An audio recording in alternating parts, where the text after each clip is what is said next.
I So wrote down some wait, what questions. episode is this? Because last time I fucked it up. Are we on He's like, Yeah, episode? it's welcome to episode episode 14 now. 14. Now it's episode 14. Huh? And I was like, Chris, we're on episode fucking 13. That's fine. Okay, cool. Yeah, it's all So good. It's not a big deal. welcome back to the Untold Gems podcast, guys. Today we're gonna be doing sort of what we did with Charl in episode 4, where it's gonna be based on me this time. We're just gonna ask, like, they're gonna ask me questions about my journey, and we're gonna do one for Sasha too at some point. But we thought we'd get those out of the way early on. So yeah, I guess it's my turn now. Yeah, And, just to kind of like get to know Chris and like get to know his journey and like what he's been through and stuff like that. Yeah, so how should we start? Maybe we can start by knowing a little bit about like your Yeah, like your background. yeah, I was gonna say like growing up, like how did, because now you're an entrepreneur, so like how did that all start? Because I think you've said in the past that you never saw that coming, so tell us a little bit about how that first started and about how you grew up and stuff. Yeah, so I grew up with no real desire to ever. I didn't know what I was gonna do until I was maybe like, still to this point, sometimes I don't know what I'm gonna do, but like I never had a clear vision of what I wanted to do with my life. But I was someone who always tried different things. So I tried a lot of different things when I was younger. I tried starting a YouTube channel. I tried streaming, like playing video games. I tried like dancing, singing, like a bunch of different things No that are way. now not online anymore because I've deleted everything. But You were yeah, posting so dances online? Battery Chris. oh, that was Okay, you need like to make a comeback on TikTok then. nah, bro. No, Yeah, let the me real start. Justin Bieber. I'm gonna start working on TikTok. But so yeah, I just knew that I was always someone that wasn't afraid to try different things, and then it just ends up that society takes over your life and you start just following the program that you're given.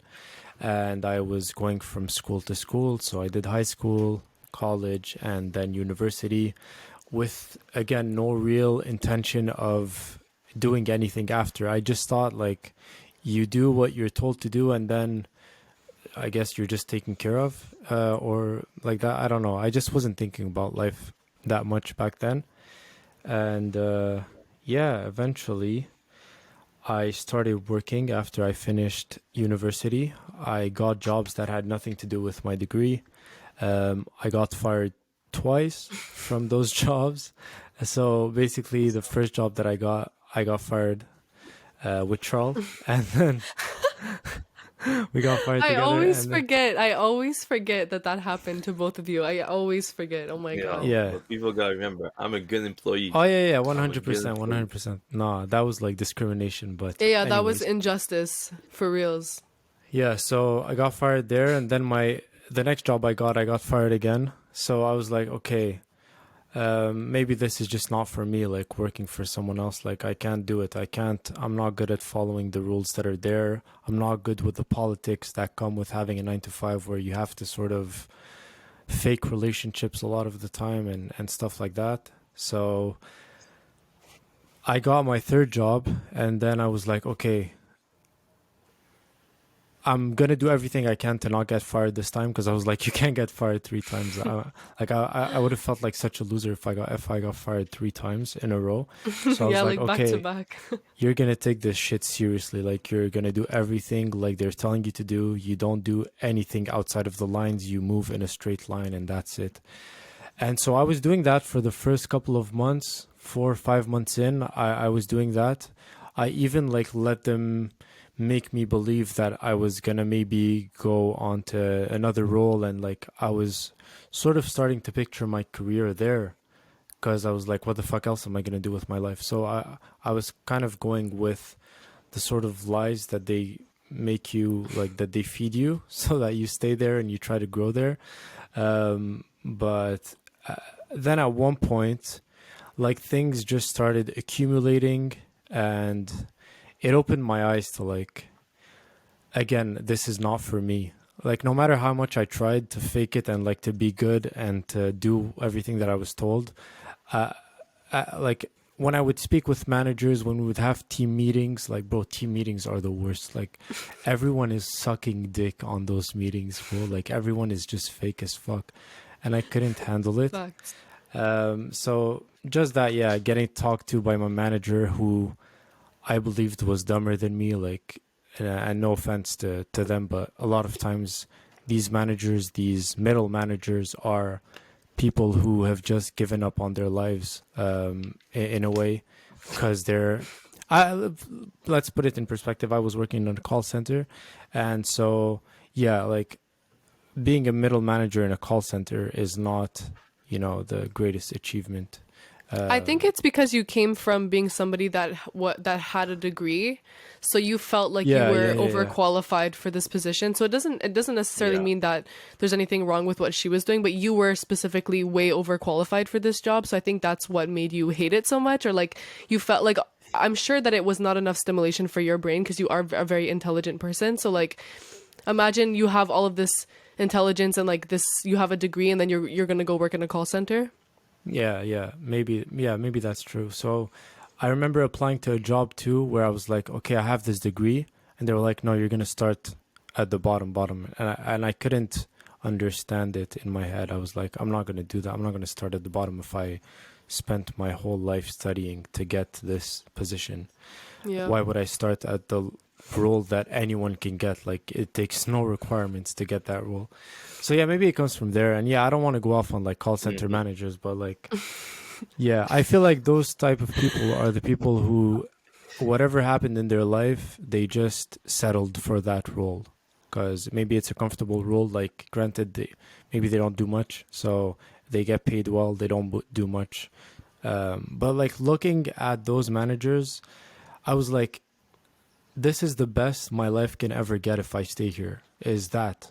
So yeah, then I was like, nah, I need to get the fuck away from this. So that's when the whole COVID thing hit. Me and my friend had started the Amazon thing. Well, me and Patrick, we did the Amazon thing and it didn't work out so well.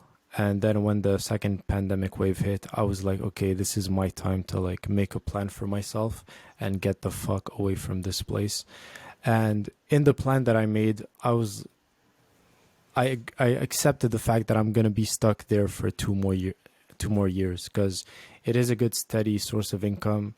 The hours were part-time and flexible, so it wasn't the most horrible job you can ever have, but I never saw myself as being a call center person. Like, yeah, it just wasn't for me. I feel like we all, when we were kids, have the sense of we were going to do special things. I don't know, like, do you guys have that? Do you guys remember, like, when you were kids, did you think you would be special? Because I did. I thought I could do, like, special things. Yeah.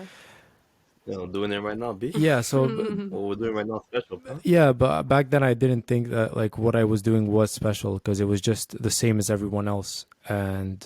yeah, so I let that voice guide me because society hides that voice from you. Like, it tries to take that voice away from you. And so I was trying to find that voice again. I was watching a lot of YouTube videos, Gary Vee, a Canadian called Stephen James, to just work on my confidence and my mindset and like just to look at other possibilities that life has to offer. So from there, I started Amazon a second time, this time on my own, and that's, well, we're here now, so. Yeah. Yeah. I want to go back to like school days. I want to take you back to school days. So talk to us a little bit about your experience in school, because so you have a bachelor's degree and like everything. And your like, just tell us a bit about your experience in school and why you think that you didn't end up getting a career in that field, or like just tell us a little bit about that. Yeah, so I was good at, like, my school track record was like, it went like this from like high school all the way to university.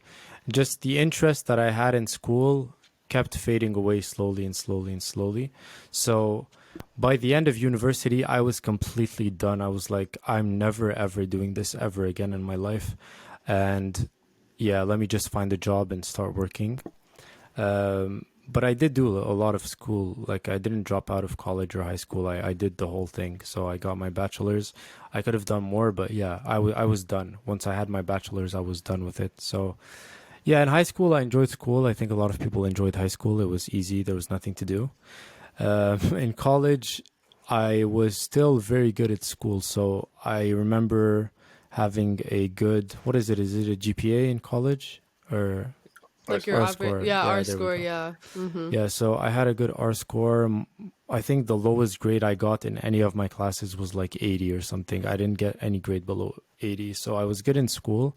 And then once I got to university, again, I had no idea why I chose that university. I had no idea why I chose that field. I was just following the program or like whatever felt like the most doable at that point. So whenever I got to university, the workload tripled compared to college. So Oh that's God. when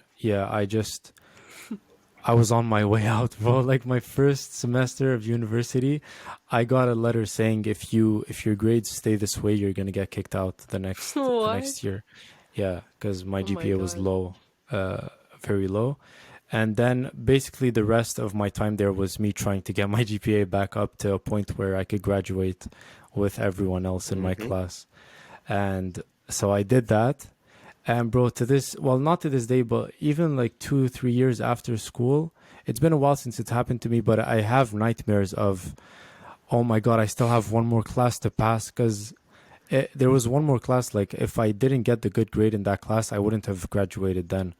And so sometimes I still have those nightmares of like, oh shit, I still have one class to take or else I'm gonna fail or whatever. Or I'm still That's haunted by like so bad. school or, yeah. So. Yeah, at the end of it, I just hated it. It just wasn't for me. I never took advantage of like internships or anything like that. I never networked with people. So that was my biggest downfall, my biggest regret in that term was not networking and taking internships.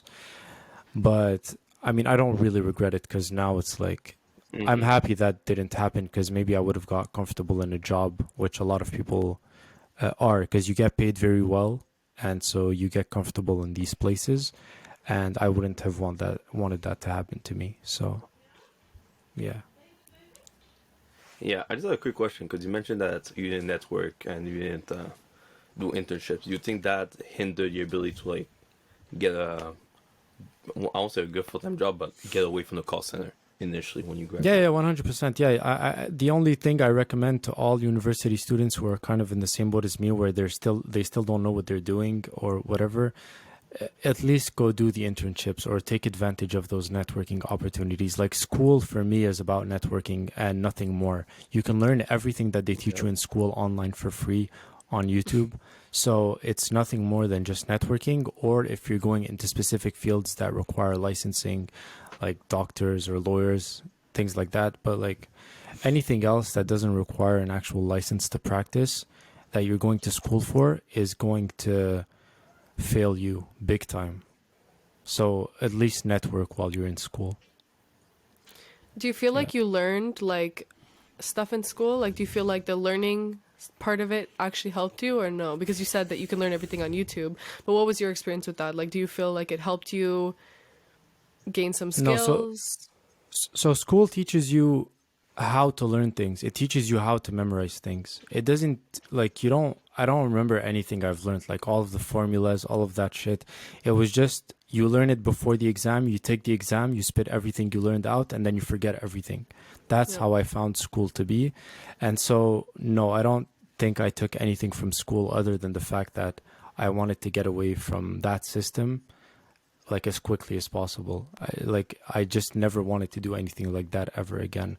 And when you go to work a job, you find a lot of similarities, or I found a lot of similarities between jobs and schools. It feels like the same. It's like you're a student, you're an employee, you have the authority figures that you have to listen to. You have Yeah. to do certain things from 9 to 5, Monday through Friday. It's like literally like school. And so, like I said, I was so done with school. And then I'm starting to do a job that I hate with the same sort of system in place.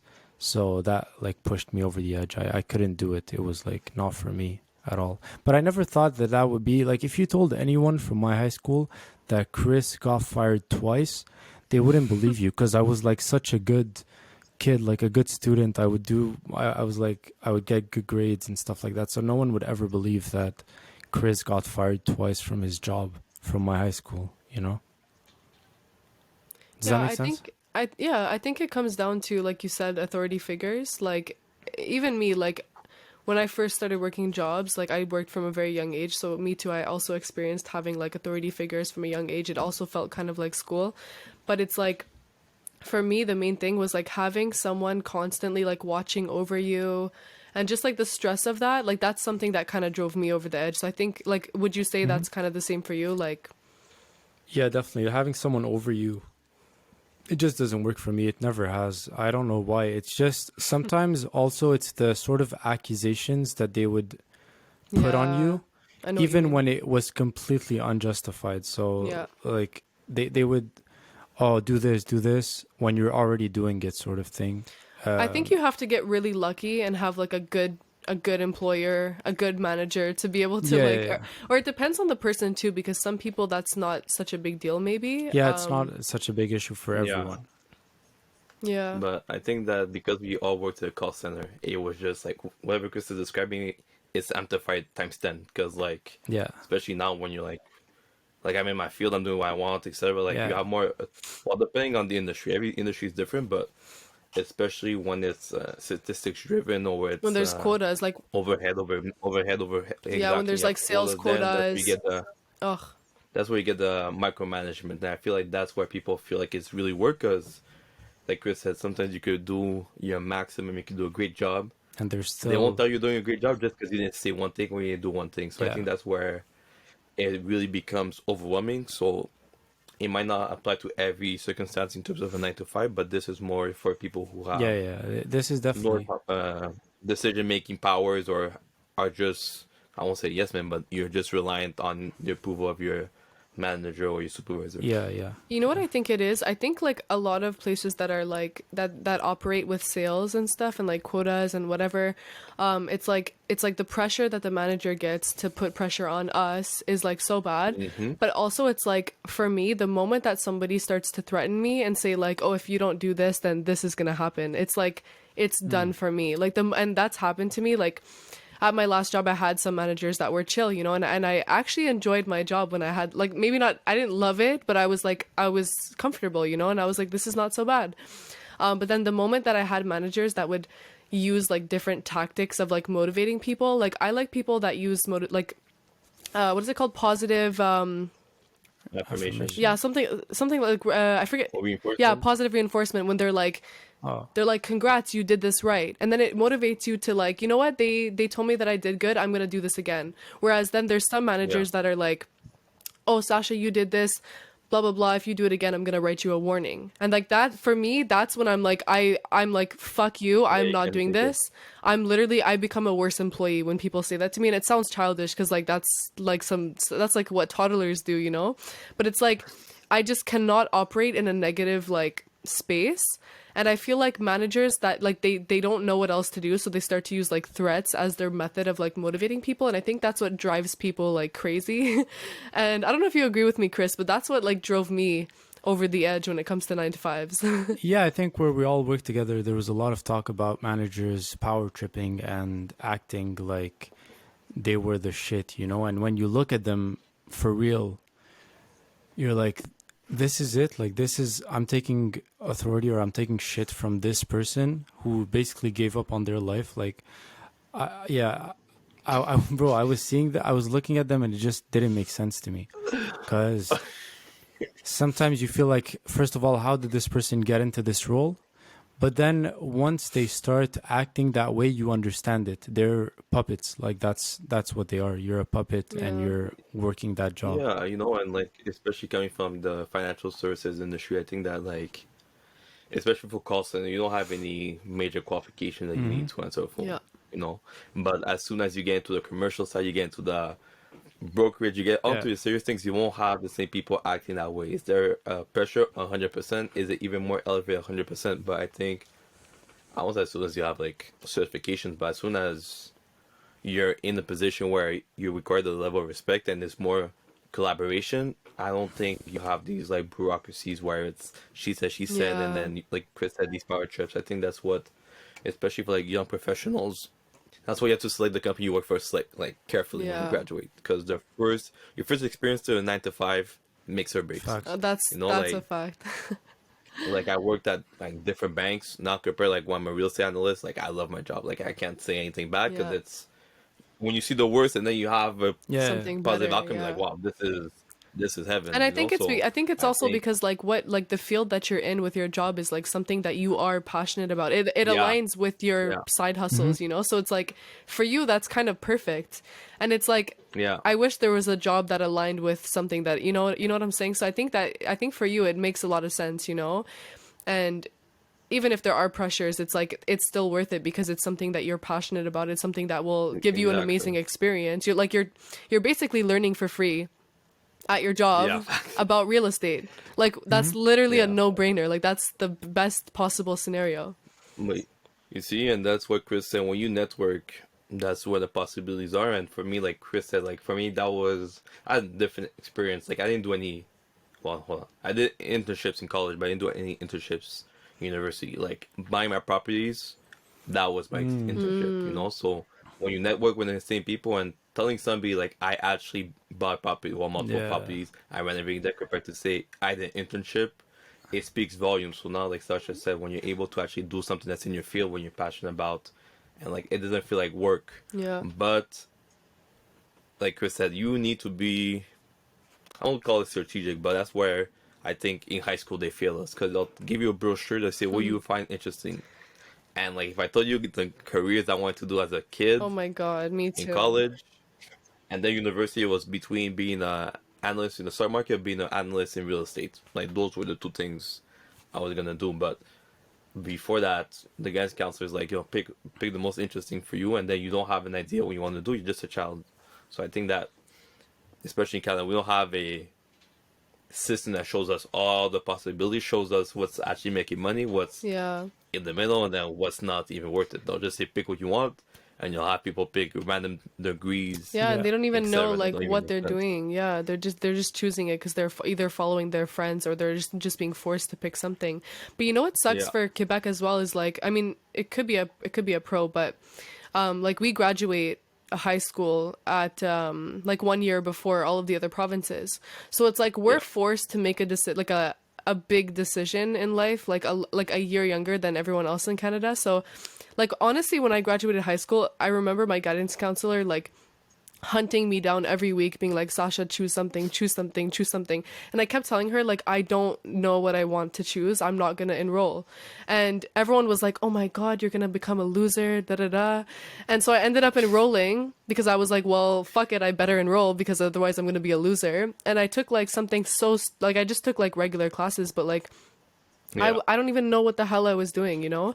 And I just think they put so much pressure on you to like make such a big decision at a young age. Like they expect you to know like exactly what you want to do when you're how old are we? 15 when we graduated? 16. Like Yeah. 15, 16, 16. and it's like how the hell am I supposed to know what I want to do for the next 40 years because they tell you oh it's going to be your career for 40 years. But it's like that's such a like I'm too much of an indecisive person to like be able to actually do Yeah. that. So that's where I think they fail with school is like they're making us. And I remember going to like those they had those like school fairs where we went and Yeah. Career fair. yeah, career. That, And like I Oh. didn't want to do anything. There was literally nothing that interested me. Like the only thing that was slightly interesting was like doing hair, but I was also like I don't want to do this. So I think that's yeah. very flawed. It's like there's so many more things that you can do in the world that are not shown at that career fair. And oh my god, I just think it's like it's such a big decision that we Yeah. have to Where's make the such so OnlyFans early booth, on. yo? Yo, first off, but you know, I'll say this. This is my rant because I think there's a big difference. Oh my I god. think there's a big difference. Everybody has a job, and not too many people have a career. Like Chris said, if you don't have a certificate, if you don't do extra work, if you're not in HR, etc., you just have a job, and we just have to tell people you have a job. If you work at a call center, you have a job, Hmm. Yeah. and that's okay. But I don't like people saying I have a career because sometimes you need to call it what it is, and a lot of people will just placeholder for other people just to make money, and that's okay. That's how we make a living. But I think like Chris said, and just to go back, like especially if you pick a, like we'll say a degree, and then you expect it to have X result, because that's what they sell to you for you to even apply to that Yeah. for that degree. So I think it's a lot of marketing that goes into it, because like, I don't know if you ever realized, but the like possible jobs you're able to have. That's some I used to be the bullshit. guy. That's I would some Google. I fucking would Google the bullshit. jobs Me to too. look at the salaries, Guys, but the salaries aren't up to date. I have changed what I wanted to do so many times. I used to go on Concordia. You know how the Concordia has like, oh, possible jobs. I used to do the Yeah, exact same thing. And I would Google that, like I would do the yeah, same thing, like what's the average salary in Canada? And I would, you know what's crazy? I would literally see like 15 starting at $15 an hour. And whenever I saw that, I was like, why the fuck am I going to go to university to be paid what I'm already being paid? That's what I used to see. And I was like, I am not going to university, because to me that made no sense at all. Bro, these programs are literally, it's marketing. If you look Literally. at the brochures or online or whatever, and you look, they try to sell you the program, and then they're like, our graduates have gone on to work for Air Canada, KPMG, and they name all these big Yeah, companies. these But yeah, no, which is true. it But is if you true. look at if they're happy or No, not, but it's not even that. that What role did they get in those companies? Are they in the call yeah. center? yeah, Because if they're in the call center, they did get a job, but you know what I'm saying? Like the statistics are flawed. It's marketing. It Yeah, they're doesn't like, tell oh, you can work for Air Canada, but it's yeah. like they're Yeah, a flight yeah. attendant, or like they have some shitty I'll just say position. this. Not saying that that's shitty, I'll but just say like, this. yeah. Because shout out to all my blue collars. Because I think, especially for me, I disrespected, and we had Bird last week. We talked about being a contractor, etc. You know, like Chris said, you have these jobs, Air Canada, you work at a head office, you know, and I don't know, maybe if you guys felt the same way, but as soon as I was able to work at a head office, I thought I made it. I thought I was going to work here for like 20 plus years. But if you break down how much people actually make at a head office, a mechanic makes double that amount. You know, you have people working for big companies only making 50K or even below 50K, working 70 hours a week, compared to a mechanic who probably works 37 hours, works with his hands, and makes Yeah, they make a 80K, lot of 60K money. starting, you know? There's so much potential. And the less, 100%. And for anybody under 18 years old watching this, I don't know who's watching this, look carefully for the amount of people not enrolling in trade schools, because the lack of electricians, the lack of plumbers, the lack of HVACs, and it's only going to get worse because people don't want to get their hands But that's a dirty. good thing. I know somebody who had a HVAC company who makes $360,000. That's a good thing for the Because people there's who go in, because no one's going into them. Yeah, And True, that's so where you it's need like to low go. competition. That's true. That's where you need to go. and you're the only one. Yeah. Like I know an electrician, he gets paid $180 just to go see what's going on with the problem. Not saying that he accepts it or not, but just to see if That's it's crazy. a job you Like could a do. That's consultation, yeah. Yeah. Yeah, And it's like it can consultation, like you it know? has the potential to be your own business too. So if you are somebody that like wants to eventually have like your own company, stuff like that, that's a really like that. Like honestly, I'm not a handy person, so that would never be an option for me. But I agree with trades in the sense of like esthetician or like nails or like eyelashes. Like for somebody who doesn't want to do handiwork, there's also like the beauty industry, and there's like 1-year programs that you can do. And I know this one girl, she used to do my lashes, and she charges I think $120 for the cheapest amount of lashes. It takes her an hour, and she posts reels of like her day, and this girl's making like, she's doing maybe like 6 clients a day. What's 6 times 120? I don't feel like doing the math, but you can do it yourself, you know. And obviously there's a couple of like expenses she needs to pay for, but it's like, so it doesn't have to be like, because when you think of a trade, I think most people think of like plumber, stuff like that, but it could also be aesthetics, something in the beauty industry, because the beauty industry is popping right now. I think it's always been popping, but just for the non-handy people. Yeah, so back to what Charles said, he said that people who have a job are not paid well, or I tweeted, I don't know if you guys saw this, I tweeted this today, 9-to-5ers are unpaid actor, what was it? Underpaid actors. So yeah, because if Yeah, okay, Chris is coming for some smoke. yeah, so society teaches us to chase money, right? And then they teach us to chase money, but then they teach us to become employees. But an employee is literally like, the definition of an employee is is someone who's underpaid. You're getting paid to do a job and you're making a fraction of the profits of the entire company. That's what your role Yeah. is as an employee. And usually you're also replaceable in that company. Yeah. So society teaches us that we need to make money, and the way to do that is to become an employee. But that's literally completely false. You have to, like, the only way to make a lot of money is to not be an employee. You have to be the person. Yeah, it's Yeah, it's ownership. ownership. That's it. So what I'm saying by 9 to 5ers are underpaid actors, the underpaid part, this is what the underpaid part is. You could, whatever your role is in that company, if you were doing it for yourself, you could make a lot more money working for yourself because you would get all of the profits. Whereas that's there, you're true. getting literally the smallest fraction of the profit. So if your goal is money, then the 9 to 5 is not for you. It should not be for you. 9 to 5 is steady money, but there's a cap on it. You Yeah. can't make past a certain point. And no matter how much your 9 to 5 is paying you, you are underpaid. Because if they're willing to pay you that much, it means they're making at least 10 times what they're giving you. And that could be Facts. you if you have like self-confidence and believe in yourself and are willing to break your head Yeah. figuring that out for yourself. But yeah, so even I tell people, like, even if you're making $70 an hour, you are underpaid for your role, because if you got to that role where they're paying you $70 an hour, it means you have what it takes to make that sort of money on your own, at least. Like, you should be making a lot more than that on your own. Does that make sense? Yeah. Yeah, but just to piggyback on what you said before somebody says we sound dumb, Oh, yo, shout out to that guy, whoever bro. that Shout was. out to that guy. But Our first I just had hater. a question for people who facts. Yo, my ears be my motivators, man. Fuck your mama. But Oh my god. Yo. but for people who aren't willing to take the leap of faith, and like I'm that dude. I got a 9 to 5. I got multiple things on the side. This is my reasoning. I love my 9 to 5, but I won't be all in my. Oh, hold on. I love my 9 to 5, but I won't ever leave all my chips on my nine Yeah, to five. I need something Yeah. on the side for me in that's case my perfect. 9 to 5 feels me.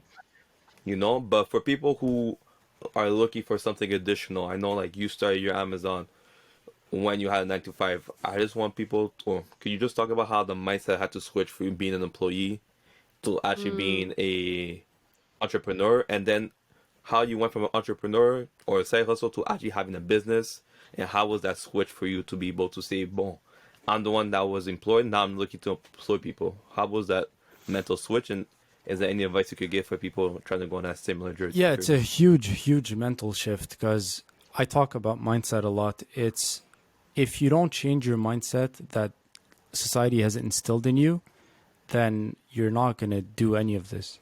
You have to change your mindset first before even thinking about what business am I going to do, blah, blah, blah. You need to learn how to study people that are doing what you want to do. So we have access to YouTube. What I did was I watched people who inspired me, like Gary Vee and the other guy, Stephen James. Those were my two big ones, because they were doing stuff that were motivating, and I thought I could do something similar. So I studied them. They have so much free content out, especially the second guy, Stephen James. He's a lot less known than Gary Vee is, but he focuses a lot on mindset. So he has videos like how to stop being negative, how to overcome addiction, how to, like, these mental shifts that you have to take in order to go from being an employee to someone who has a business. And the biggest thing, or one of the biggest things in the beginning, is that at your job, you're working set hours. So let's say 8 hours a day. Sometimes where I was, you give minimum effort, you can give minimum effort, it doesn't matter. And you get paid the same at the end of the day. And so that's with having a job.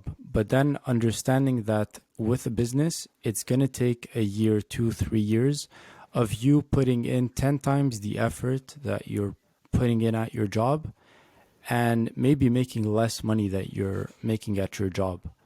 That's called sacrifice. So sacrifice is one of the biggest things that comes with being an entrepreneur, escaping your 9 to 5.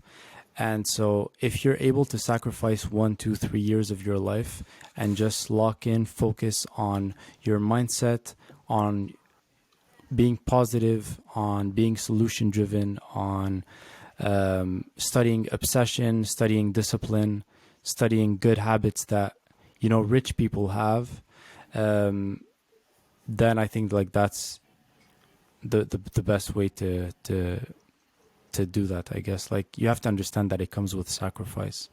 And so I sacrificed a year, 2 years of my life just obsessing over Amazon, and it allowed me to quit my job and complete that goal that I had of being self-sufficient, relying on the streams of income I've created for myself. But yeah, so the biggest shift or the hardest thing to understand or to accept is that you're going to be working 10 times harder and making like no money in the beginning. And so, and that's not just for a couple of months. Like I said, it could be years before you can replace your job. So just being realistic and studying how to become a better person, like self-improvement and self-confidence as well, how to regain your self-confidence that society has stolen away from you. So those are things that you need to focus on first before deciding what type of business you're going to do. Yeah, I think Yeah. that's so true. And I just wanted to elaborate too on the like shifting your mindset from like an employee mindset to a business mindset, because I say this, like I preach this all the time. I tell people all the time, like, if you realistically want to be a business owner, like you can't expect to have things right away. You really have to shift your mindset from being like a short-term like mindset to a long-term mindset, because the example that I give to people is always like, with a job, you're going to work for 1 week. Like, you start a new job, you work, and you get a paycheck at the end of the week or after 2 weeks. Whereas with a business, like Chris was saying, it could take years. And it's like you're putting in a bunch of time, effort, money, only to not have any results right away. And it's like, it could be so discouraging. So you really have to be like confident in what you're doing, like Chris is saying, and just like switch your mindset to be like, this is something that I'm doing in the long run, and I know that it will work out in the long run, but for now I have no rewards. So you have to just train, what is it called, instant gratification? Like, you have to do the opposite of that. Delayed Yeah, gratification. Delayed Yeah, delayed exactly, gratification. exactly. Yeah, that's what you need to adopt, because like Chris was saying, it's like you're just not going to get those rewards right away. It takes so much time until you can actually get those rewards, and the rewards are going to be amazing, but not a lot of people can wait that long or have the patience to be able to actually get to that point. That's the thing. I think being self-aware and understanding that it's going to allow you to achieve what you want in your business. Because I Yeah, remember I agree. prepping units on my own in my basement, and it would take me more than 8 hours because there was a lot of units. And I knew in the back of Facts. my head, this is not making me a lot of money right now. I'm just doing this to like get reviews and stuff like that on my Amazon store. So if you understand that that's a normal part of the process. If you're not making money, it doesn't mean you're doing something wrong in the beginning. If you're not making any money in the beginning, it doesn't mean you're doing something wrong. If you can understand that that's the normal part of building a business, like that's just the normal thing, that for the first year, for the first 2 years, you could be not making money, you can be losing money, and that's normal. It's okay, depending on what you're Yeah. trying to do and your vision. But if you don't know that going into it, you're 100% going to quit, Oh, because for you're putting sure. in 10 times the effort and making no money at all. Yeah. So that's why I say you have to study the business mindset, the mindset of successful people before even getting into business, because business is a completely different beast to being an employee. You are literally responsible for everything. If Yeah. anything goes wrong, it's on me. It's not on tech support. It's not on the accountant. It's not on anyone else. It's me. Like, I have to know everything in my business so that nothing goes wrong, or to minimize how many things go wrong. Whereas with employees, like, you're just told what to do. If there's an issue, You you just just ask transfer your the call. manager. Yeah, bro, just transfer the call. Like, ask the person for help, and that's it. They'll tell you what to do, because Yeah. you're not responsible for anything. If anything goes wrong, they'll Yeah. give you like a little slap on the wrist, but that's it. Like, you're not losing your job. Um, so yeah, literally just understanding or studying successful business people is the quickest way to get into business. That's for sure. Can I elaborate on that Yeah. quick? Just because there's something that like that you kind of mentioned, but it's like like Chris was saying, you're in charge of every single issue that happens with your business. So the term is that you need to become solution driven, or like solution oriented. And this is something that I lacked so much, like when I started my business. And like Chris was the opposite. Chris is a very like detailed person. So every time I had an issue, I would be like, oh my God, what do I do? And like Chris would be like, you just have to deal with it. And so that's something that I learned from Chris, was just like how to become a solution oriented person. And without having that, my business wouldn't survive. Like that's one of the biggest things that you need to adopt, is like just like forcing yourself to deal with issues, because a lot of people will have like, I always see negative, like I was on TikTok watching like Amazon FBA TikToks this morning, so that's why I'm thinking of this. But a lot of people were like, they're like, oh, it's not that, like there's so much more like problems that can arise. They're like, oh, people are making it seem so easy. And then someone's like, oh, my account got shut down, or like blah blah blah blah blah. But it's like the amount of like neglect that you must have had to do for your account to get shut down is like crazy. Like it's so hard to get your account shut down, unless you're neglecting your account altogether. So it's like I don't know, there's just so like there's so many like negative comments and stuff that I was reading, but I was like, it's just because these people did not want to go out of their way to find the solution, because there's a solution to everything, I believe, at least, you know. And a lot of the things that I was seeing, I was like, I wanted to reply to everyone, like I was about to go off on everyone and be like, why didn't you just do this? Because I was like, there is a solution to that, but it's just that nobody wants to actually become solution driven, because it's a lot of work. And so if you want to have a business, that's like a non-negotiable. You need to become that person. And I wasn't in the beginning, and it affected my business. Yeah. So there's some people that don't need to even hear any of the things that we're saying. I know some people who are natural born business, like mind. All of these things are instilled within them from when they were born. So there's some people that don't need to hear any of this. But me, I was, like I said, I was the complete opposite. I never thought I was going to do anything on my own. I thought I was going to get a job and that's it. So that's why I'm speaking so much on the mindset, because if I literally changed how my brain works regarding being positive, regarding being solution driven as well, I would quit a lot of the things that I did. I tried so many things and I quit because I didn't study the mindset that it takes to be successful at something first. So that's why I talk about it so much. It's because if I did it, anyone can do it. Like you can rewire the way your brain works. And Facts. I really agree with that. Because we weren't any of these things. I wasn't positive. I wasn't solution driven. I wasn't resourceful. I wasn't like anything. I learned how to be those things.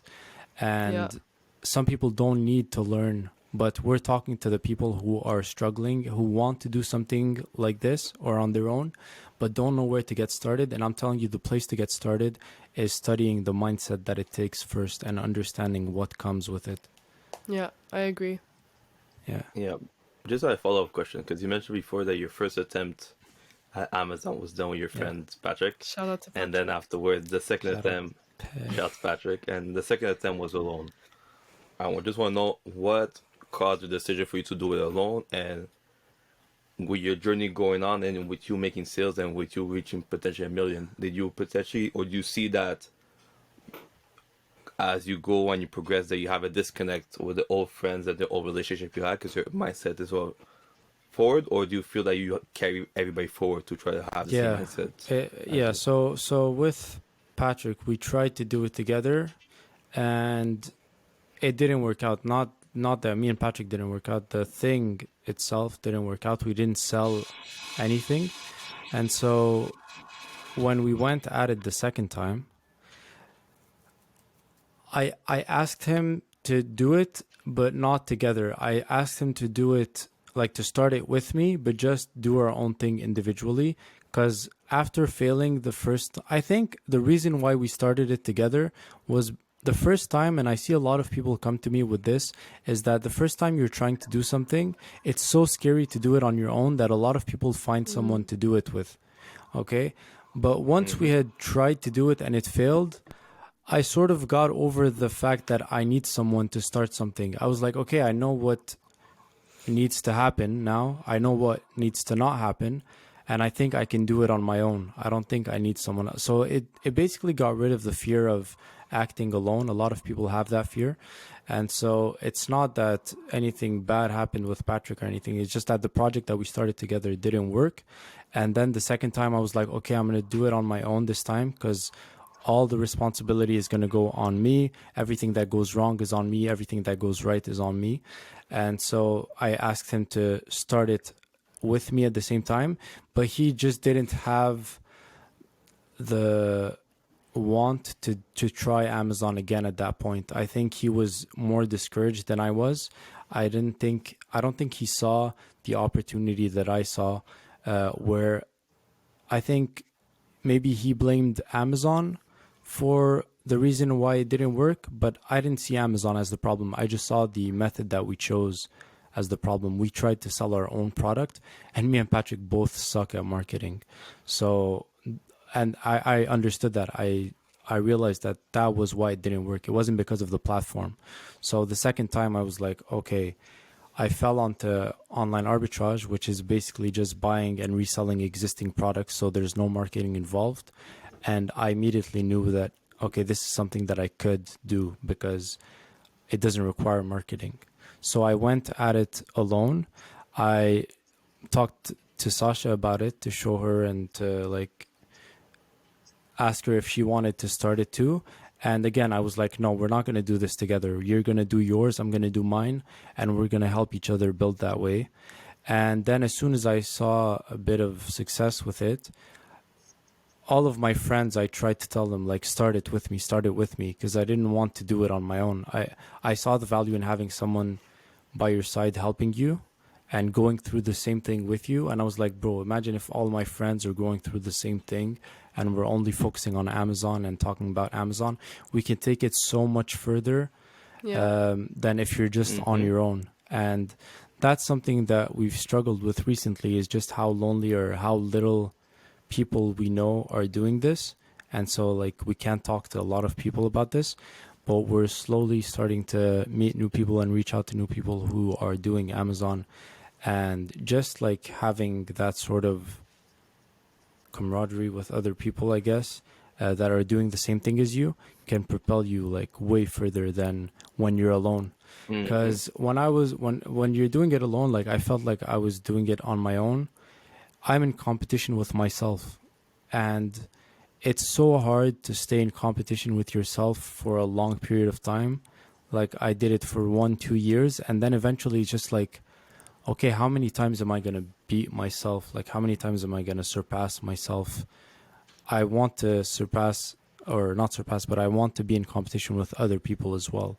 I don't want to just be in competition with myself. I want to look at other people to see what they're doing in their business that can maybe help in my business and stuff like that. So yeah, I think it's really important to have like a community, especially with something like Amazon that is so like, I guess, uncommon and with like the people that we know.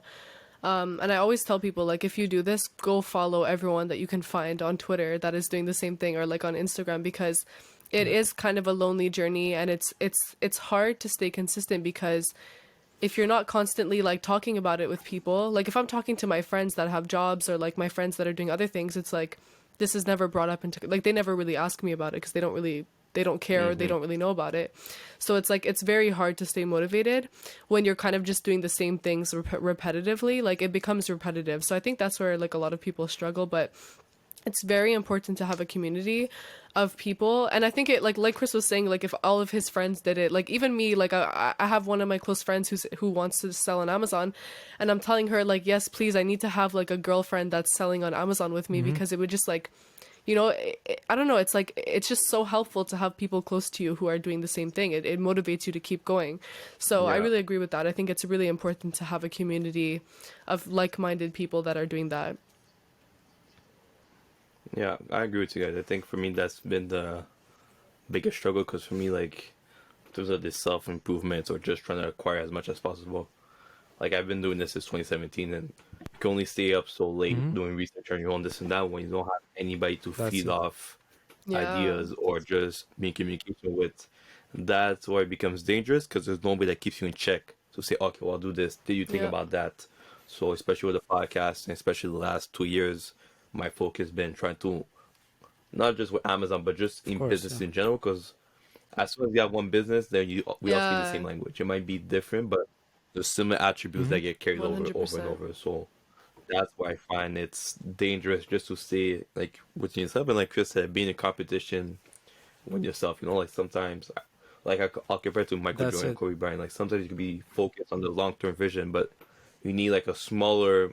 Could be something stupid that says something, or Yeah. you want to prove Literally, something that's it. wrong that keeps you focused for like Yeah. 90 days, and then you have something else, and then you have something else with that long vision in line. So for me, it's probably the most unhealthiest thing I have about myself, but for me, that's what it is. The old people I was with, the people I know now, the things I see online, all those things I use to Hmm. motivate myself. And sometimes I might sound crazy, but at night you need to speak to yourself, say those people didn't believe in you, this and that, just to stay up when you feel tired. Because at the same time too, like Sasha said, it's such a lonely journey that you're only in communication with yourself. And sometimes you can say positive things, this and that, but sometimes you need to talk to yourself in a negative way to put yourself in an underdog Hmm. situation and realize there's other people doing other Yeah. things as well, and just keep that drive going. Because the moment you say, okay, I'm good, and you don't have anybody else to compare yourself to,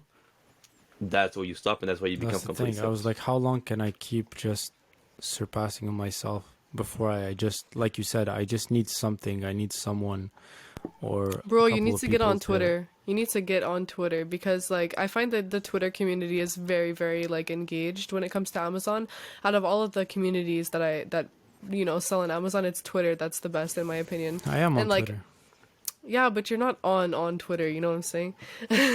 Like you're on Twitter, but like you're not there every day, you know? And if you're there Yeah. every day, Chris is yeah, automated on exactly. Twitter. No, but it's like it's not good to spend a lot of time on social media, but it's like if you're consuming positive stuff like that. Like I actually took a really long break from Twitter because I was trying to focus on IG and stuff, but I recently just started posting back on Twitter more consistently and I'm like I miss this so much. Like that's what I was feeling. I was like I miss the like community of Twitter. So like for me, but again, sometimes I'm like it's all online. Like these are all of my That's online it. friends. That's it. So Like where I are my just real found friends, you know?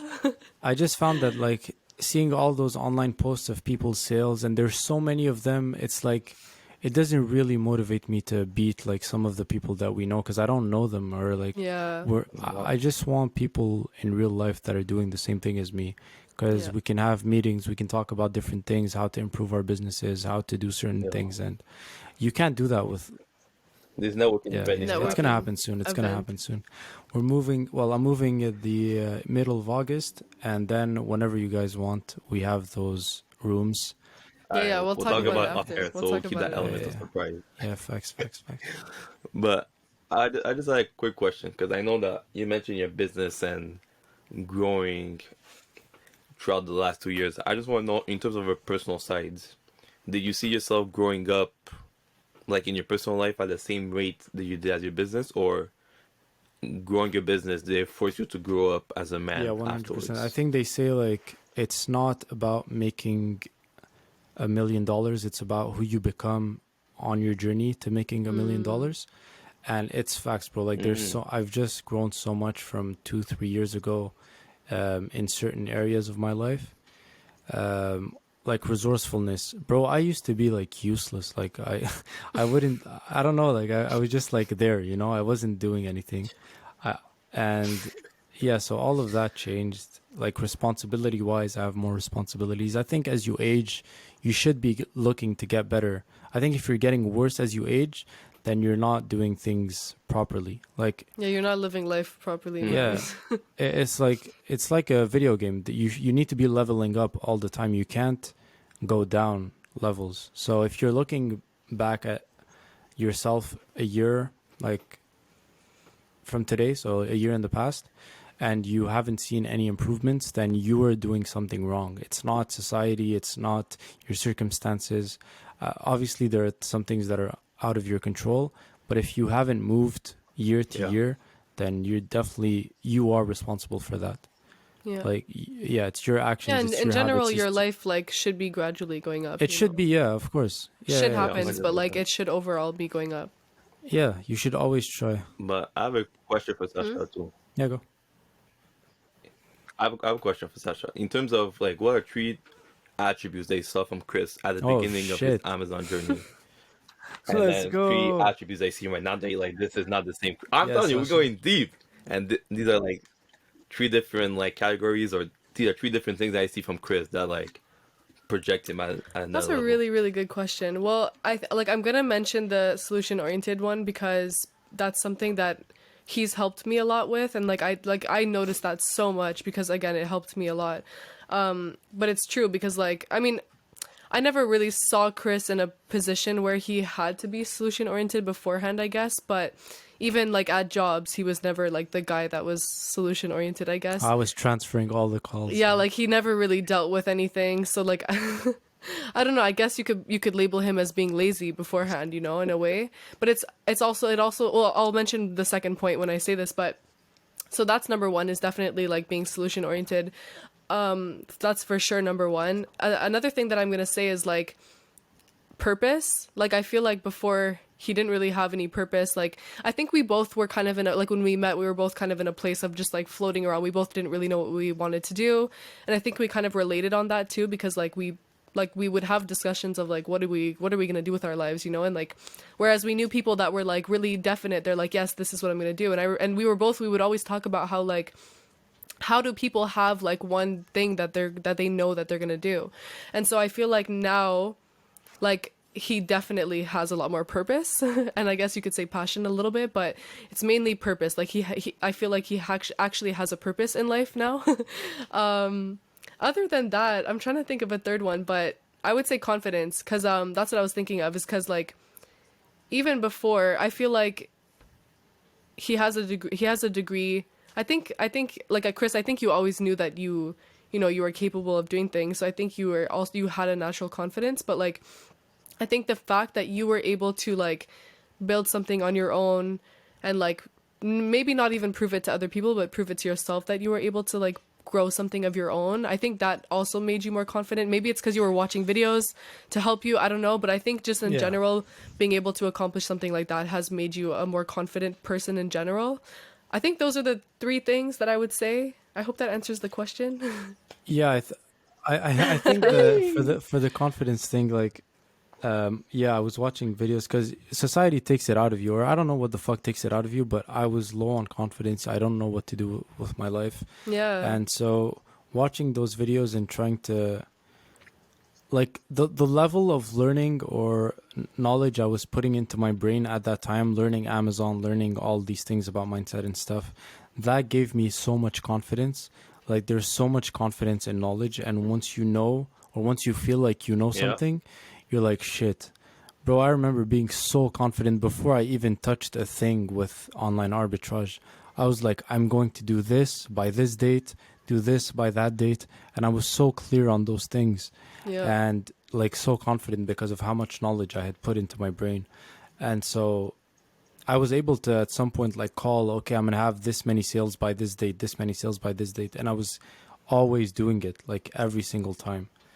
Yeah. So yeah. Can I elaborate Confident. on something? Hmm? Because like it's to go back to kind of like feeling lost and stuff, but it's like when we first met, I remember you had a plan. You actually did have a plan of what you wanted to do, kind of. But I remember you being like, "Oh yeah, I'm just gonna do Wait, this." what was it? The So CFA? yeah, you wanted to do your Oh CFA, yeah, and fuck that. Bro, I think that was I a felt lie I this was telling yesterday, to man. everyone, or like trying to convince myself that I but it's wanted to like, do that. but that's the thing. You were just like, it was just like something, and I remember you not sounding like 100% sure. You're just like, "Oh Yeah, yeah, yeah, I'll yeah. probably just do this," and so like. Yes, you did. Like it sounded like you had goals overall. Like I'm not saying you were a bum or anything, but you also didn't sound like 100% sure. You know, you were kind of just like, oh yeah, I'll just probably do this. So you're kind of just like going along Yeah. with like going with the flow. You know. Mm-hmm. Yeah, yeah.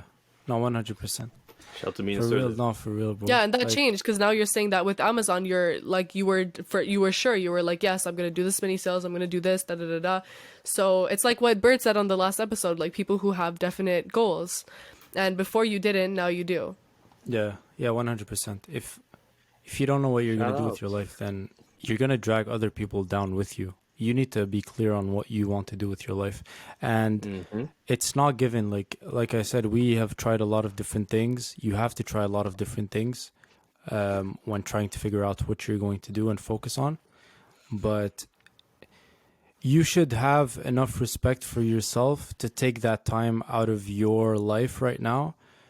And I'm not saying like 2 minutes a day, like spend a lot of time trying to figure out what the fuck you're going to do with your life.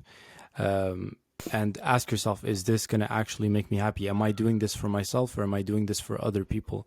A lot of times people are doing it for their parents or for their friends. You have to sit down with yourself and ask yourself, what the fuck are you doing? Like, what the fuck am I doing with my life? Is the trajectory I'm heading on going to satisfy me, or am I doing it for someone else? And yeah. Nah, I just have 2 points because, I think especially when you're a guy, being, I won't say assertive, but being goal driven or just showing you have a will to conquer something gives you such a boost to society. If you look at all the people that we look up to, the Elon Musk, the Jeff Bezos, I put Steve Jobs, all the people who said Kanye West, all the people who say crazy things, but they go ahead and conquer it. Those are the people we look up to say, wow, those are the top dogs. And I think if you're a man and you're able to develop that mindset to say, whatever I'll do, I'll be oriented towards that direction, and you actually do it, it just gives you a different boost, and it just gives attributes that you're able to achieve different things as well. And the second point I want to say is just that you said something very interesting, and I think that I went to like a networking event this weekend or like a conference, and somebody said you have to give yourself at least 1 hour minimum to work on your goals and look to see if it aligns with your short term and long term. So I think the point they said that trying to assess where you are right now, and if you're doing it for your parents or if you're doing it for any external reasons, I think that so many people just go with the flow instead of fucking watching Netflix for an hour. Take 45 minutes to write down your goals, see if they align with what you want to do long term, and then weekly check up with them. Because the thing I hate the most is people who say, "Oh, I want to move out. Oh, I want to buy a house." You check with them 9 months later, they start the same goal. Meanwhile, you're 6, 7, 8 steps ahead, and then they look up to you to say, "Why is life unfair?" Like at the end of the day, you have to. If you put in a destination in the GPS, it's your choice to advance through that direction. Yeah, and like Chris was saying before, like even if you don't really know what that direction might be, like how will you ever know if you're always staying comfortable and not trying new things? So I think it's super important to just like, if you really don't know what to do, I've said this 100 times on this podcast, but if you don't know what you want to do, just keep trying things. And eventually, like, it's inevitable. You're going to find something eventually. Even if you're trying 10 different things like I did, you'll find something. And also, another point to add to that is like, I believe humans are not meant to do one thing in their lifetime. Like, we're so used to our older generations where, like, I was looking at my family, like where my family originates from, and they were like farmers or something, and like that was their one label. They were just farmers. That was the only thing that they had, or like that was their only label. But it's like now that we live in the internet world, you can have 100 different labels throughout your lifetime. You can work in like the healthcare field, you can switch up to work in a different field, you can do so many different things. So don't be afraid to try new things, and you're allowed to switch up your career. If you're not happy, you're allowed to try different things, and just basically, if you're staying comfortable, you're never going to find something that you like. Yeah, and I think that's the important point, because I think, and I learned this from you guys, I think being known for one niche is the best thing you could do, but having multiple things outside of it gives you leverage to a different level. You can have real estate, this and that, but if you're known for one thing and people know you as one thing, and as Chris knows, anytime somebody comes to me for Amazon, I'm like, go talk to Chris and Sasha, because that's not me. But when people think Amazon, people have to think Chris because he's front of mind, and that's where you have leverage, this and that. But maybe it's too taboo. I'll say it anyways. But I have a question for Chris, because we talked about like a couple episodes like sexual discipline and like having like a monk mentality. I just want to know, did you think that was a cause because of COVID, or you think that with all the reflections that you made, all the videos that you made, you were able to like develop this monk mentality and like just be content overall in life? And if so, what's the advice that you have for people who have no discipline, no sexual discipline to be able to Wait, achieve their so goals? you're talking about sexual discipline? Or just, Yeah, well, okay, both. okay. 'Cause I think some people can't reach their goals because they don't have Yeah, yeah, you're sexual right. discipline. So I think if you focus on one thing so much, it just naturally takes away from other aspects of your life. So say you're addicted to video games. When you're playing that video game, you're not stopping the game to go masturbate. You know what I'm saying? So you're gonna you're gonna play that game because that's what you're obsessed with, and you're not even gonna be thinking about the other stuff. So for me, when I started Amazon, I've told you guys I was obsessed with it. Like that's all I did from of the day till the end of the day. So I don't even think it like the sexual discipline had to be there at all. It was just like I wasn't I didn't need that because I had something else to do. And so I wasn't thinking about that. And discipline in general, yeah, you have to learn how to do things even when you don't feel like doing them.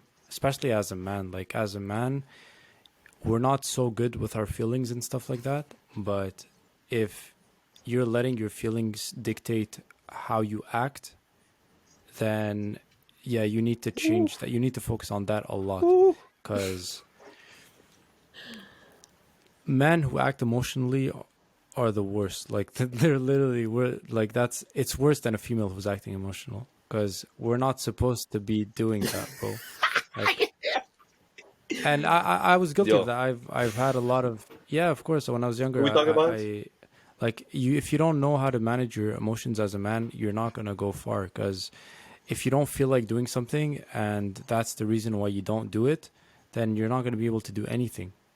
Like there's a lot of days where I don't feel like doing anything, but that's why I've started to schedule my days beforehand because now no matter what happens the next day, no matter how I'm feeling, I know that last night I told myself I was going to do this. So I have to get it done regardless. And Yeah, it's a non-negotiable. yeah. Yeah, and I don't know if you can speak to this, but I feel like you're probably one of the most, I don't want to say level-headed, Mm. but you just like straight notes. You don't get too high, you don't get too Mm. low. And No, like when you it's said true. when It's people true. talk with their emotions, no, no, facts. Like for me, like I'm a hothead. Like I But I have this don't think switch so. I where think maybe I'm good at like hiding I'm it, good, but but if you if you ask reach that Sasha, like tone, Sasha knows I'm up and down, bro. No, but it. but I think you communicate in a way where it's like you don't have like some people sometimes you talk to a guy you think you're talking to your sister or something like that just Hmm. because they're so emotional and you're just like Yeah, yeah, I take a No, guess. Advil, but Chris, I relax, think and it's your then we'll mood have a that can conversation. fluctuate a little bit just because you have a very negative attitude towards life. Not even to be a Yeah. hater, not even to hate No, on that, but I it's, know, but it's but true you, that but I've like talked a lot about that. compared to me, I'm my brain is rainbows and sunshine. Like I'm always Literally, yeah, happy. Yeah, like and I'm if something goes bad, it's so easy for me to like switch back to yeah, being positive. yeah. And just naturally I've always been like that. And you're very like your brain kind of always goes to like the worst possible scenario in a Hmm. way. Like when something goes wrong, you're like you have a very negative, like for some reason your brain just goes to the negative. But I Yeah. think when we're talking about the way you communicate, the way you handle your emotions, like in general, you are a very level-headed person. Like you're not, you don't have anger issues. Like Oh yeah, you're okay. and you like you know how to handle your emotions. Like you're a very mature. No, Yeah. he's a man's man. Like you're a man's man, bro. Like you said, there's some people, bro. As if you're talking to But I them think, respectfully. but But I that's feel what's like when I funny. I talk think to if I you, can say something here is that when you ask Sasha what changed about me, I used to be a lot worse with this. What you're talking about, I used to feel like I was not a man's man at all, bro. Like I was not in control of my emotions with so many things that happened in my life, with so many of my relationships. I was not in control at all of my emotions. And I think learning to manage my yeah, emotions, especially like I said, as a man, as you get older, it's something you have to do. And yeah, I'm happy I did it because now it's a lot better. And yeah, question because I relate to that because I think for me, I don't know if it's society. I don't know if it's once you acquire more things, you just develop that naturally. I don't know if it's self development, but I think that okay, well, Sasha, I think that once you're able to develop that skill of just saying what you feel, say with your straight face, and then you just let people absorb the information. I just think you're able to get a lot more things going your way. Do you agree to that statement? That if so, how are some ways people can apply that to their everyday life? Yeah, of course. No, I definitely agree with that. How are some ways that they can apply to their lives? Yeah, because I think for me, it grows from like acquiring things, building your like your resume, doing different things. I think it just takes on a Oh, I persona see. naturally. But if somebody wanted to have like I think you. a hack, I don't there's know some if I ways they agree could with you, like. because I think you need to work on it. There's no achievements that I could accomplish in my life that would fix, let's say, if I have anger issues, that would fix that. You know what I'm saying? You need to work on whatever you know. You have to analyze yourself. You have to be aware. I'm very, very self aware. And that's one of my biggest things that's helped me in my life is that I analyze, overanalyze everything. And Oh, I've facts. overanalyzed myself. And so I know where I fall short and where I'm good at certain things. And yeah, so you need to analyze yourself. If you're honest with yourself, you can know what you're good at and what you're bad at. And then you need to start fixing what you're bad at. And it's doable. But to fix those things, it's different for everyone. But for me, whatever that was that I needed to fix, the answer is on YouTube. How to fix this, how to fix that, how to fix that. Mhm. And you don't just watch one video and stop there, because that's going to do zero for your life.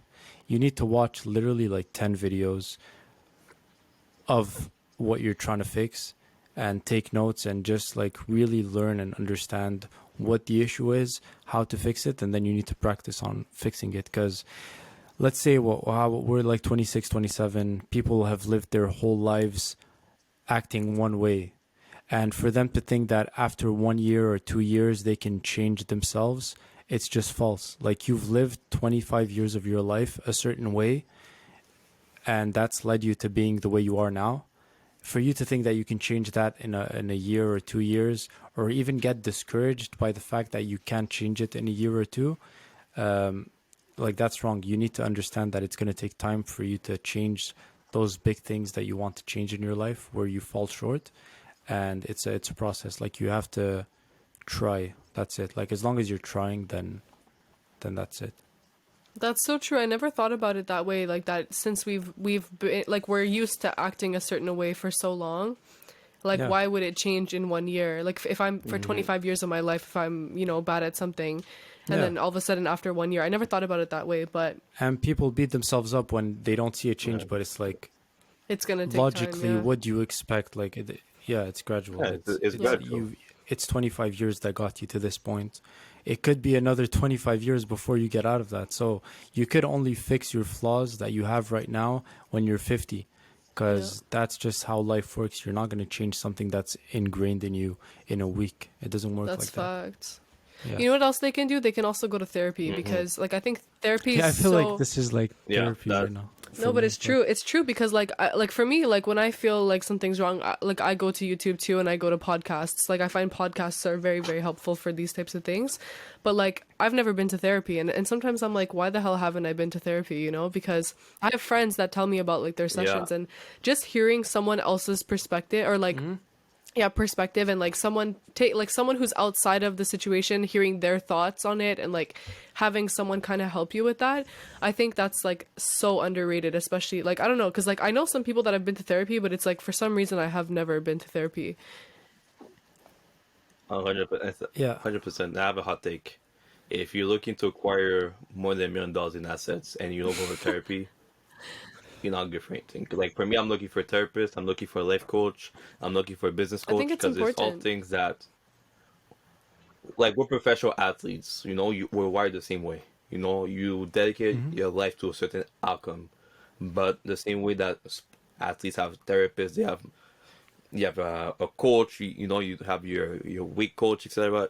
You need to apply the same type of things Yeah. in That's business true. as well. So sometimes having a mental checkup, not even just to say that like you have mental health, but sometimes just Yeah. vomiting all Hmm. your frustrations onto someone who's not biased is probably the best thing you could do. Because going over to your boyfriend, to your girlfriend, your wife, whoever, Mm. and just throwing up all your problems is only gonna, and you spoke about relationships in entrepreneurship, is only gonna cause more issues, or it feels like you're letting Yeah. the person know you Yeah. don't have Yeah. control And it's of the like to situation. constantly burden them So with if you're like your able issues, to, because everyone's dealing with their own shit. So yeah, you exactly. never know. You might be like you're throwing all of your issues at them, but that could make their issue like that could just be making them worse, Hmm. you know?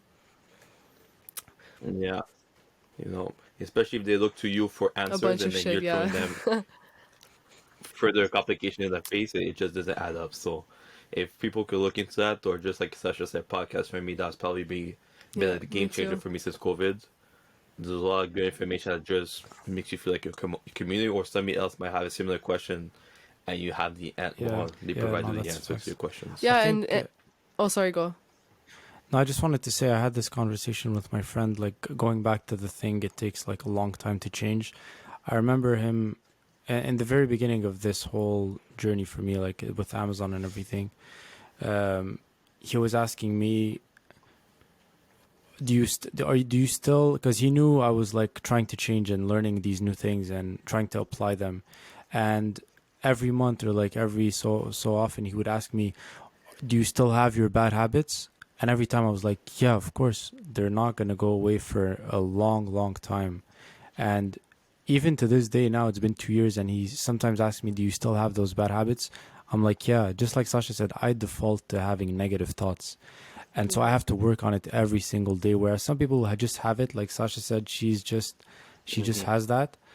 Some people don't. And for you to sort of think that it's not going to take maybe the rest of your life for you to fix issues that are in you, then you're going to, just that alone is going to make you fail because you're setting expectations way too low.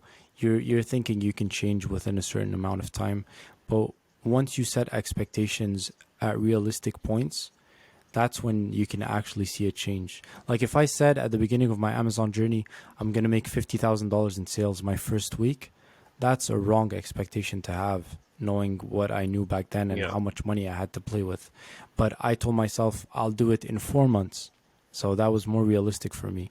And I said, like, certain goals, you have to be realistic with your goals because just not being realistic might fuck everything up because when you don't hit it by the time frame you set, you might just give up Yeah, you're because gonna be like, fuck this. yeah, you didn't calculate it properly. So like that friend that I'm talking about, he thinks like it's an easy thing or he thinks it's quick to change.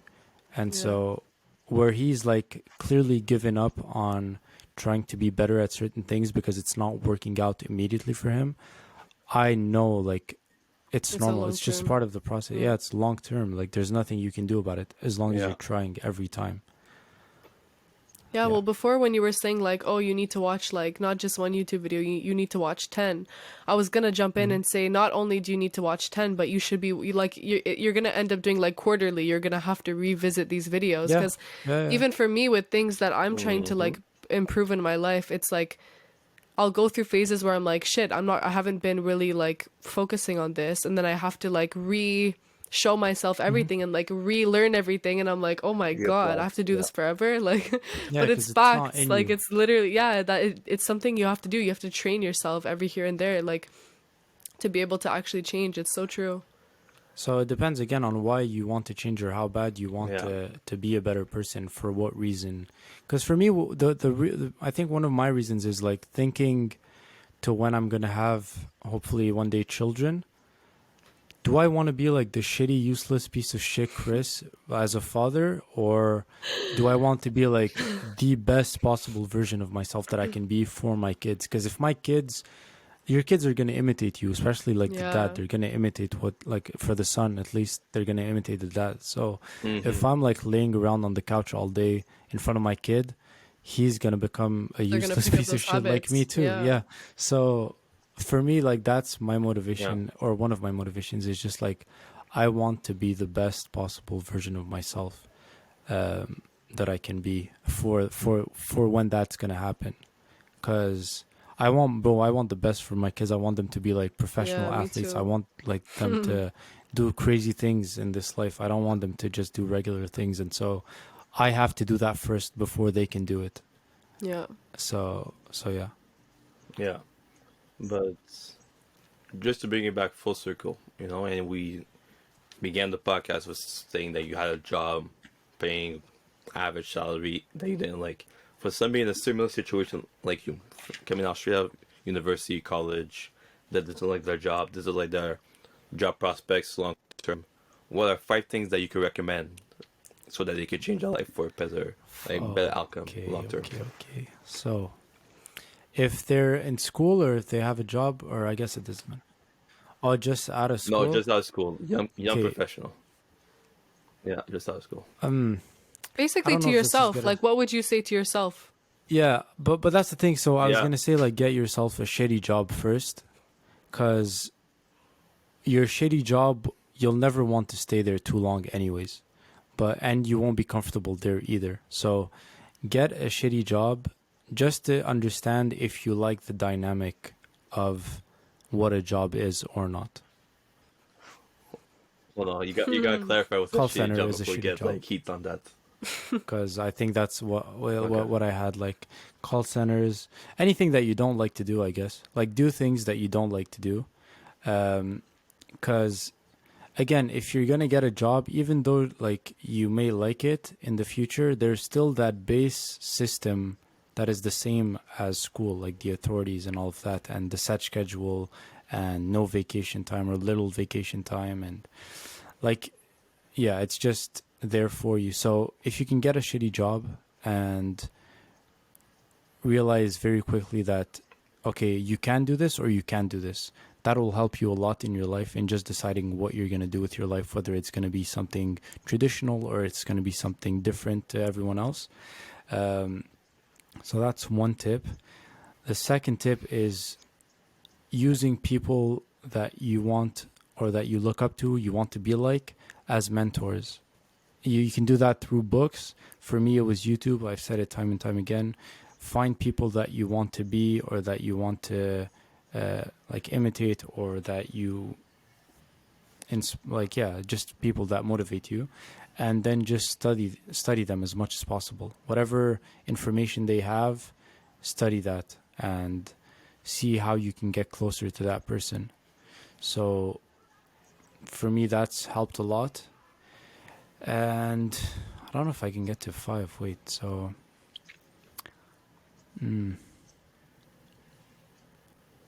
Well, if what you're would you have still told young- yourself to do? Like, yeah, if you're back still, then? bro, I would have told myself to do whatever I actually wanted to do with my life, especially when you're young. Like, whatever you want to do with your life, no matter how crazy it may seem, no matter how stupid it may seem, if you want to play video games for a living, do that. Like, try it, and don't quit. It's going to be hard. It's going to be difficult in the beginning. I think I had tried YouTube. I had tried Twitch a long time ago when I was younger. Whatever it is, if you want to make music, if you want to do whatever it is that you want to do it, and don't give up on it for at least a year, and then see where that takes you. So for at least a year of your life, no matter if you have a job at the same time or not, obviously you have maybe bills to pay, so get a job, but do that thing while you're young, while you're still motivated, have a lot of energy. Do whatever you want to do with your life, and just try it for at least a year, and then see if it works out for you or not. Because whatever you have the most passion for in life, if you can find a way to monetize that, then you're going to win 100%. Because you're going to you're going to surpass all of your competition, because if you love it more than anyone else, you'll never really quit. You'll never want to quit. So, yeah, I think just that, like, no matter how big it can seem or how many people are around you that are telling you, no, it's not possible, just, even if you have to hide it from everyone that you know, just try to do it, like, on your own, and that's it. I finished the point that I wanted to make. Chris I think was like, it's relatable, so I point. guess we can But move on from that. yeah. Yeah. Well, Well, I we've been guess we going should just we've wrap been it going up. for like an hour and 20, so that's good. I think that's a good Yeah, a good amount of time. Yeah, this is Yeah. a really Yeah, cute thanks. episode. I'm So, really fire happy with episode. the theme. Yeah, especially because Yeah. All right, guys. Thank Bring you us for home. watching episode 14. Right? Yeah. Yeah. Episode The Untold Gems 14. podcast. Yes, sir. If you got anything from everything we talked about today, please leave it in the comments. If not, we will see you next week. Yeah. Yeah. Oh, before we leave, if anybody has Yes. guests that we want, Tag guests them wants to below. interview, talk to, or any topic, Send us a reach DM. out to the IG page, reach out via Twitter. Also, ideally Also not DM, from and Montreal, then because the we'll take Montreal care of people that. I want to keep for live when we do it in person. Still send it to us, but like we'll save them for later. Oh, yeah. Okay. Cool. Yeah. Yeah, You're right. fast. Yeah. All right. Thank you for watching, guys. Bye, guys. All right, bye, guys.